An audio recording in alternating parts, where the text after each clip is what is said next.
ಏನ ಹೇಳಲಿ ನಿನ್ನ ಮಹಿಮೆ ಅಪಾರ ಅಂತ ನೀವು ಚಿತ್ರದಲ್ಲಿ ಬಿಂಬಿಸಿದಿರಿ. ಅದರಂತೆ ಕಮಲ ಹೂವನ್ನ ಕುರಿತಾಗಿ ಪದ್ಮಗಂಧಿ ಅಂತ ಹೇಳುವ ಒಂದು ಚಿತ್ರದ ಮೂಲಕ ನಮಗೆಲ್ಲ ಉಣಬಡಿಸಿದಂತಹ ಡಾಕ್ಟರ್ ಲೀಲಾ ಮೇಡಮ್ ಹಾಗೂ ಸುಚೇಂದ್ರ ಪ್ರಸಾದ್ ಸರ್ ಮತ್ತೆ ಇಡೀ ತಂಡಕ್ಕೆ ನಾನು ಧನ್ಯವಾದಗಳನ್ನ ಹೇಳಲಿಕ್ಕೆ ಇಷ್ಟಪಡ್ತಾ ಇದ್ದೇನೆ.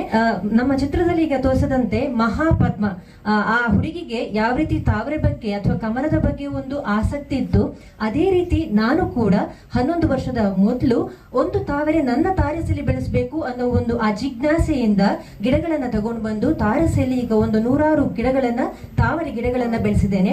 ಒಂದು ಬೇಸರದ ಸಂಗತಿ ಏನು ಅಂತಂದ್ರೆ, ನನಗೆ ಪದ್ಮಗಂಧಿ ಅನ್ನುವಂತಹ ಒಂದು ಬಾಗಿಲು ಮುಚ್ಚಿದ ನಂತರ ಇವರ ಪರಿಚಯ ಆದದ್ದು.